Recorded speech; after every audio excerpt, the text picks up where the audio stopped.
Hello and welcome to Eat the Blank Page. My name is Victor Rowe, and I'm very happy to announce that we're changing a few things. But before that, what am I saying? I hope everyone is having a wonderful day, and I hope I can make it just a little bit better.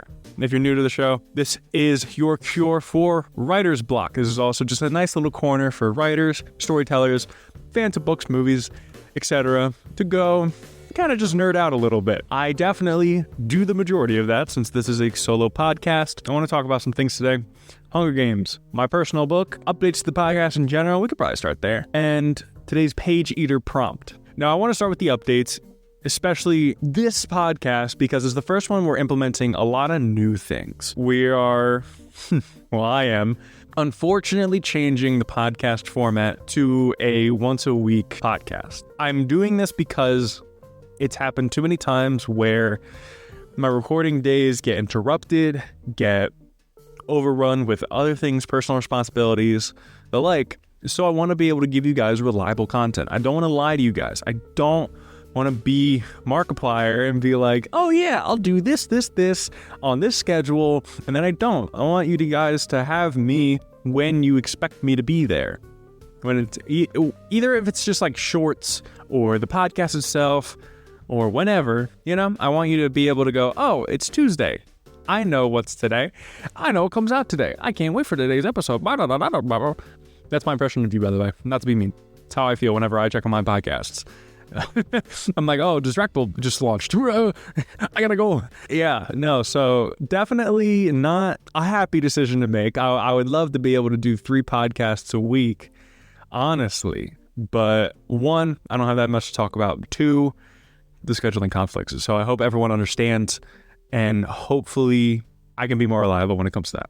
Second update, if you're watching on YouTube, you won't notice it if you're listening on Spotify, but if you're watching on YouTube, I changed how I film it. So now you guys are a little bit higher. I'm still kind of just looking out into nothing right now. I don't have like a tripod or anything yet. I'm getting more equipment for the podcast so I can give you guys better quality viewing experience, if you want to call it that. So it looks a bit more professional, but I definitely want you guys to enjoy watching the podcast as well. So it's not just like, oh my gosh, look at him doing nothing. Like, this is my personal library or my book collection, if I want to sound fancy. I got my tapestry in the background. I hope you guys enjoy the newer vibe. You can kind of see everything going on a little bit more, understand it's a podcast, that whole jazz.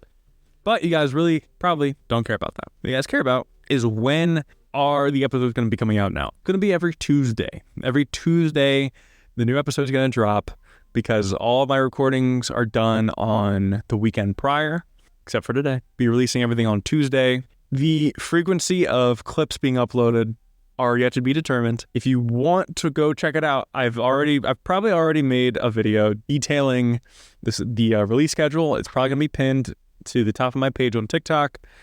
So go follow me on there. If you enjoy the podcast, Eat the Blank Page on TikTok. You can find it in my link tree again.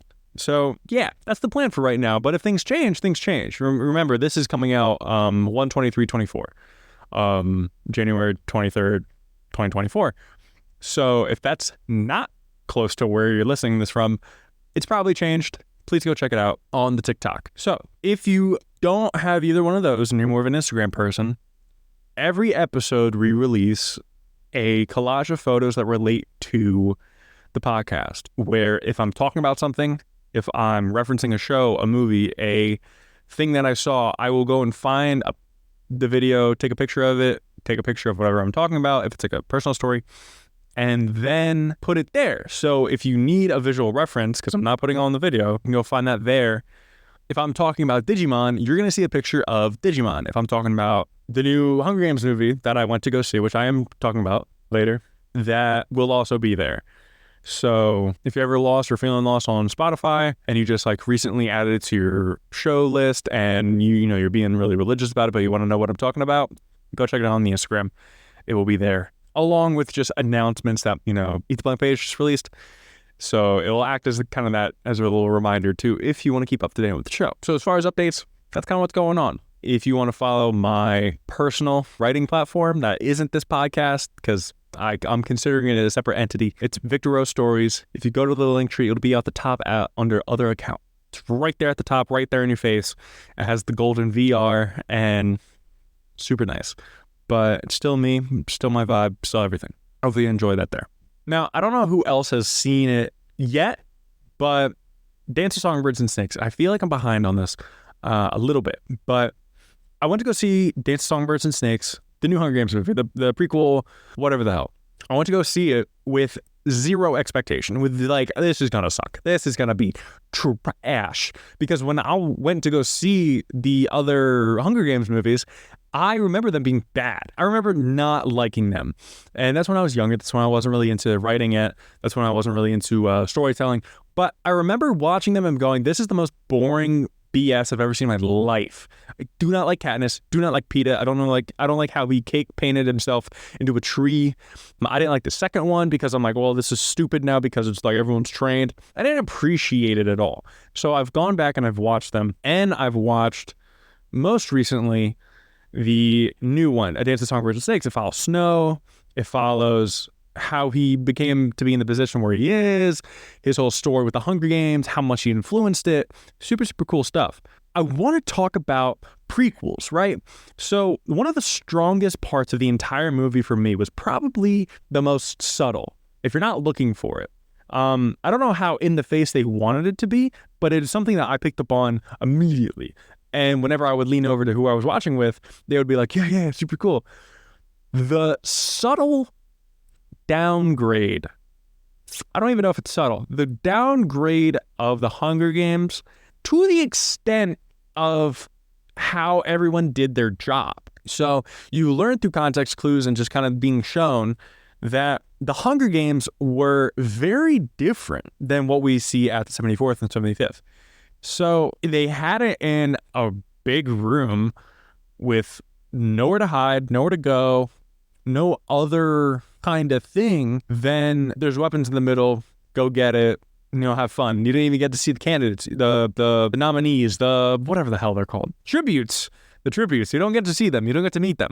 And so that's where Snow kind of steps in, and you realize that Snow is so much more connected to the Hunger Games than anyone had previously thought, because he made it what we know it as. And so one of the coolest things about this movie I saw the movie, I didn't read the book. What's cool about this movie is that you get to actually see the downgraded version of what the story continues to be, which is, from a writer, from my perspective, insanely impressive, right? Because you're willingly showing your audience a shittier version of what you wrote, of what you did. I'm looking at my story, so I'm looking at it as a writer. I'm like, if I made a prequel to my story, how would I downgrade it? How would I even do that? How would I feel comfortable giving my audience a lesser version of what it is? Because I have my series right now, Doppler House. The first one's coming out. I planned for it to be 3 books, but what it's becoming is that this book is going to be the start of the series. There's going to be 2 or 3 books, and then the final book I already have planned out, and that one is going to be a prequel to basically the whole world, right? So it's going to be a separate story. It's going to be a prequel. How am I going to downgrade it? And even my plans aren't really a downgrade. It's just such a different vibe. I don't want to give too much away, but I'm watching this movie and I'm taking mental notes. I'm like, okay, how am I going to do this? How do they do this?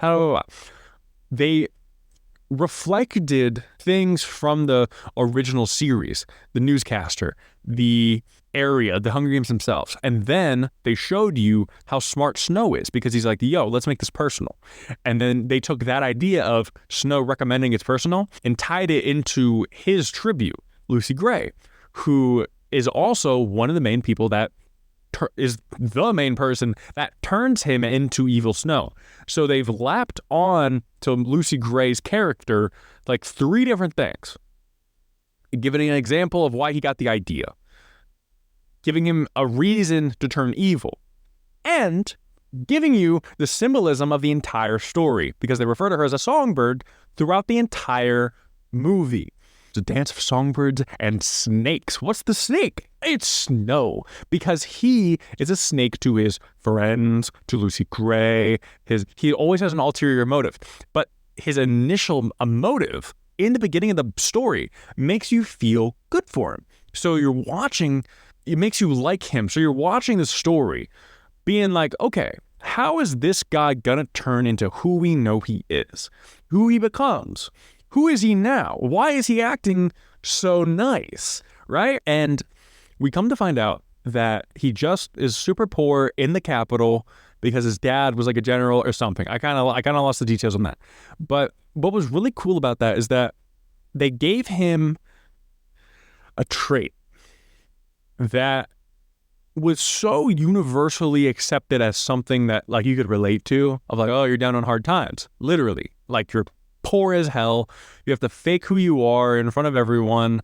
But it's also doing the double narrative of, hey, you feel bad for this guy, but also look at how good he is in the capital. Like, this is his element. Just because he doesn't have the money, just because he doesn't have the financial backing of like his attitude or that everyone else has, he is able to talk the talk really well to a degree that no one else is. And he's kind of psychotic because he doesn't even flinch when people die. He doesn't even flinch when he needs to like deal with things, like go behind people's back. Well, yeah, he does, but not to the degree where you would expect. It's like, it's eerie how easily he's like, yeah, man, she got bit by a snake. That sucks. You gonna like give me money? Or it was very, very cool to see how they downgraded it. But one of the best things is that in the writing itself, in the script itself, the newscaster, Flipperman or whatever, his commentating sucks. He is super bad at commentating compared to what we know it as, right? Because this is before they had the interviews. This is before they had like the showmanship of it, making it like a really entertaining thing to watch. So I think what they did, which was really cool, that they made it funny as hell how bad he was as kind of like a, hey, this is before they figured it out. So, you know, maybe he doesn't really go into a topic as much as you would expect from a professional commentator. Maybe he doesn't empathize with anyone when they're thrown into a zoo pen and treated like an animal. Maybe he doesn't really care when one of the tributes shanks their mentor in the neck and then is mowed down by armed guards, and he's like, well, it is what it is, flips the coin, ducks out of there. It's hilarious. And I thought it was an amazing show of the control of your own story, of like, hey, this is a prequel. There's obviously going to be a downgrade. Well, not obviously. It was an amazing choice. There's the downgrade. Here are the examples of the downgrade.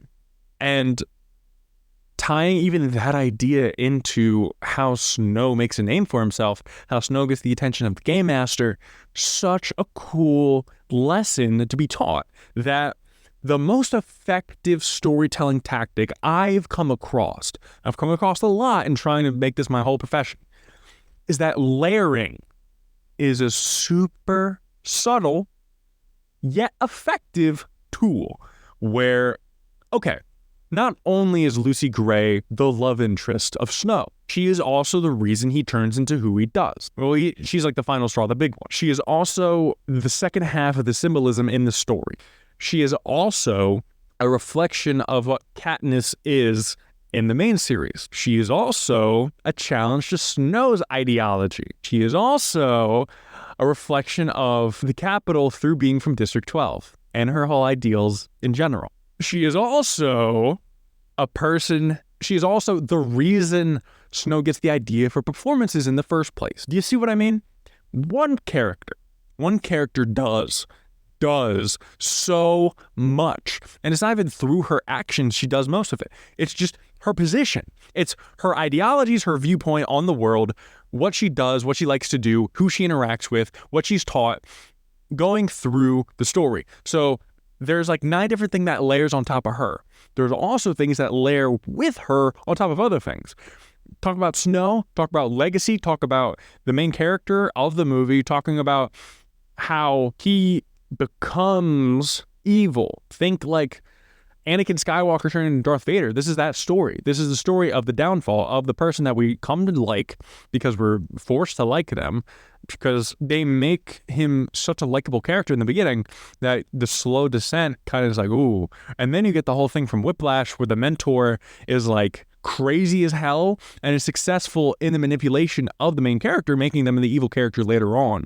But they always had the potential to become the evil character. Super cool in just how effective layering is.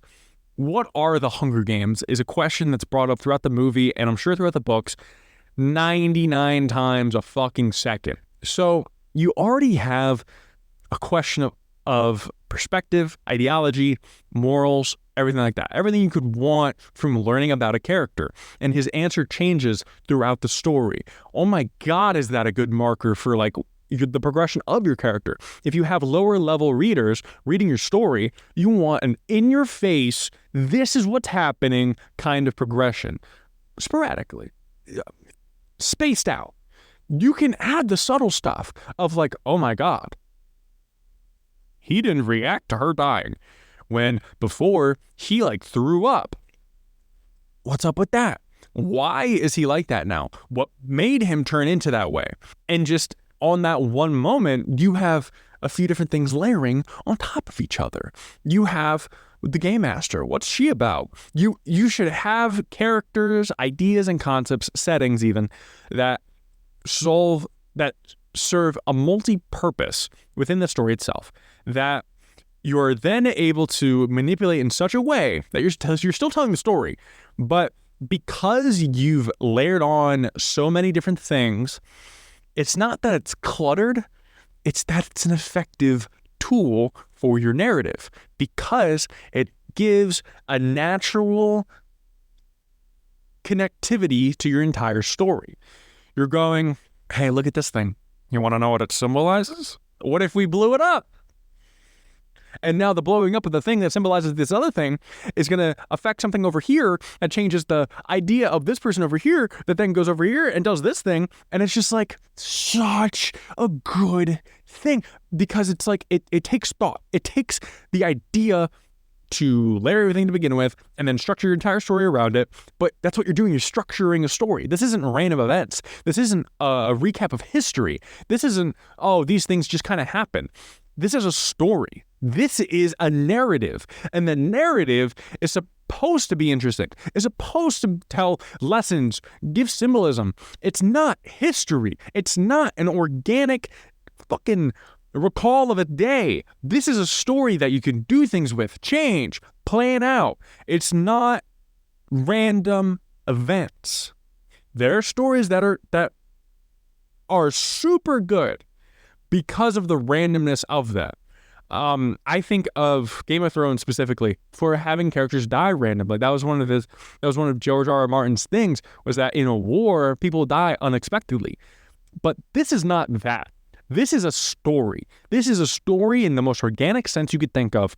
It weaves a narrative. Fuck the social commentary.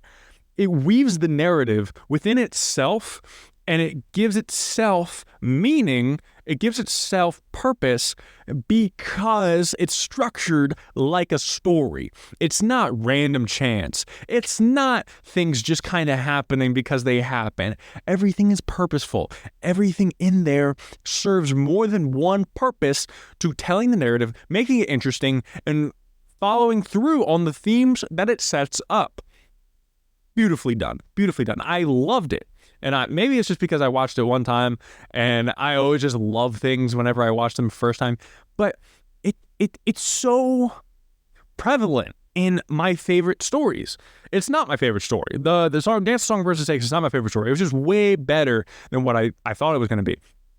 It's like one of my favorite movies, The Whale with Brendan Fraser. His nurse is his only friend, his only real friend. Talks to him in a way you wouldn't expect someone to talk to him. And then you realize that they're best friends. But then you also realize that there's more going on in the background because the person he left his wife for, the guy he fell in love with, was her brother. Easy. She has so much more feeling connected to Charlie. Charlie is the main character in The Whale. than you could have experienced. Please go watch the movie. Because the brother, spoiler alert for The Whale, kills himself, and she's taking care of Charlie, who is the man that they fell in love with, and she acts as like a guard dog to the rest of the family. But the rest of the family is also connected to that event. So she's serving a multi-purpose role where she is an emotional beat, but she's also the only friend to Charlie. But there's some baggage there that makes her friendship to Charlie weigh so much more, because there's things that have happened in the past that the viewer was not aware of before she brings it up that makes everything that has happened feel that much more, because now you understand that there's something there that most people would not be able to look past. Most people would not take care of the person that their family member loved or whatever after they killed themselves. It was such an awesome beat, but that happens in that story multiple times. The whole idea of the whale refers to an essay that Charlie reads throughout the story to calm himself down whenever he starts to have a heart attack.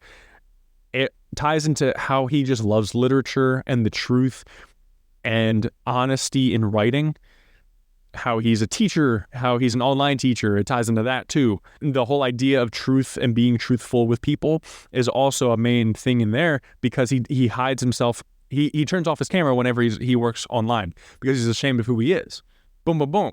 That's like 9 different things just there. But I'm not done yet, because the essay of The Whale was written by his daughter, which his entire goal is to reconnect with his daughter, because she hates him because of what happened with the family, because he cheated on the mom, they got divorced. But Charlie's also been saving up so much money to give to the kid in the event that he dies. So he doesn't need to work. Why does he? Because he loves the storytelling, he loves the writing, he loves truth, he loves all that stuff. But he also wants to help with the daughter. It was the daughter's essay that helps calm him down the entire time. When she's like using him to get a better grade on an essay, he just sends her the essay that she wrote so long ago. You know what I mean? There's only like 4 things I mentioned: the daughter, Charlie, the essay, and truth. And just with those 4 things, I was able to explain to you the story that uses those 4 things to just boom, boom, boom, layer on top of each other in an effective storytelling method. It doesn't give you everything right at once. That's not interesting. I don't want to know everything at once. I want to see things happening and then slowly be fed pieces of information that change my perspective on people, on things, on events that happen in previous scenes, and gives new context to interaction. That's interesting. That's fun. You're retaining my attention, because when you do those kinds of things, that's what makes you go, oh my God, I need to know what happens now, which is the whole point, the whole goal of having storytelling tactics. So that's why I think layering is just such a good strategy, tactic, lesson. I don't know how groundbreaking that is. I'm sure it's not, but layering is just, chef's kiss. But that's for my nerd out session of the Hunger Games. Let's look at, so speaking of current events and layering and all that other kind of stuff, the whole point of this podcast is to gather a community of readers and writers into a kind of a certain spot on the internet and kind of have another way to interact with people who love stories, who love writing, and who just want another space to go to, have a friend to go to. It's what I want to be there for. And whenever I see you guys comment on the videos or TikTok or Instagram posts, I get so happy, because I feel like I'm affecting you guys. I feel like I'm giving something good in your day when we don't really have a lot of that to go around nowadays. But one of the big things in my life that's going on right now is I'm currently working on the first book that I'm writing in my professional career as a writer. Now, I don't want to just be an author. I want to be a playwright. I want to write TV shows. I want to help with scripting and maybe work on bigger projects, help on movies, that kind of thing. But what I truly, truly want to be is a storyteller. That's it. The books seem like a really good thing to help teach me the lessons I'll need for the rest of my life. And for the ideas that I can't fit on the stage, that I can't fit on the screen, or that one day might be able to be put on the screen. That's why I want to write a book. That's why I want to write a lot of books. I have 10 in the chamber I'm waiting to hop on. I just need to be able to get to the point where I can support myself financially through online content, through writing, Patreon eventually once I get enough of you guys. And if you guys are willing to, donate and support me through my journey. One of the most impactful stories that I'm going to be writing in my entire career is going on right now, Doppler House, a doppelganger love story that is about toxic relationships, surviving trauma, but most importantly, obsession versus love, where we can think we're in love with someone, but we're actually just obsessed with them. And it's not fair to them, it's not fair to yourself. But there's also doppelgangers, and it's all monsters, and it's a horror romance. So if that sounds unique to you, please go check out my personal channel, Victor O Stories. Link is in the description. And currently, that's my main goal, is to, on my personal accounts, build up its own community, its own hype, its own band of people who will pre-order, who will be my first readers, who will come out to events that I hold, come to the Discord that I want to create eventually. And it might sound all very superficial of like, oh, I need followers, blah, blah, blah. But I really just want to get my stories out to you guys. And I know that there's a business in that where I can make money to support myself, making stories, getting those books out to you guys, getting my stories out to you guys, and hopefully they're good enough for you guys to actually like. But whenever I talk about these things and I talk about you guys as just numbers, that's purely just to get the books in your guys' hands so I can make more of them, so I can make better books, so I can spend more time getting you guys the things that I want to get to you. And I understand that you guys are real people. Like, I can't tell you how much it hurt when Spotify Rap dropped and I commented that I was in like the top 1% of Sticky Dragon listeners. I was in the top 1% of Bleep Face listeners, Distractable, all that stuff. And I didn't get any recognition. But it's like, they don't owe me anything because I watched their show that they make. Like, I'm a no one to them. I don't want that to be the case with you guys. I want to be able to interact with you guys. I want to be able to see your reactions to the things I make, to the stories I tell, to the books I release. So it's kind of the first steps towards that reality, that world that I want to live in. This week, I'm off from work for the entire week. And because of that, I'm taking it upon myself to put in 10 hours a day of writing, along with the online stuff and the making the videos and the clips and all that jazz. 10 hours of writing, documenting the process, documenting my process, how I go about things, how I do things as a new author who doesn't have any books out, who's never done this before. I'm working on my final draft before I start getting it out to publishers, trying to make a book deal, all that kind of stuff. So if that's interesting to you, I'm releasing shorts over on the TikTok of my day-to-day. And then at the end of the week, I'm compiling all of them, kind of setting them into more of a long video format over on the YouTube Victor O Stories. So hopefully that seems interesting to you guys, because I'm very excited about it. It'll be a lot of work, and I'm not going to get done within the week, but my plan is to put 70 hours into it. Hopefully that's something that you guys would like to see. If it is, go check it out. Like I said 90 times already, link is in the description for the Victor O Stories channel, but you can find that through the link tree. And as the weeks progress, I'm going to be discussing Doppler House more and more. I don't want this to become the Doppler House podcast. Point blank, period. It's not what I want this to be. This is a place for me to promote my own work, so I will be talking about it, but that's not all I'm going to be talking about. If I talk about it, I'm talking about a tactic that I used, a way I built my character, how to plan out being a writer, starting your journey as someone who works a 9-to-5, as someone who doesn't know what tomorrow holds for them as far as where they live, what they get to do, who they see, balancing work, relationship, times, balancing seeing family when you're a writer, and just taking care of yourself as a writer. I suffer from a lot of different things, most notably depression and kind of pretty heavy mood swings. I should probably go to a therapist. But I want the communication of my own personal work to be given to you guys so you guys know that, hey, if you like listening to me talk about other people's stories, maybe you want to go see me talk about my own. Maybe, if you guys want. So for, it's been a lot of, as for the channel, the YouTube channel, I'm going to be making it strictly long form content. So no more shorts on YouTube. I'm keeping the ones that are there.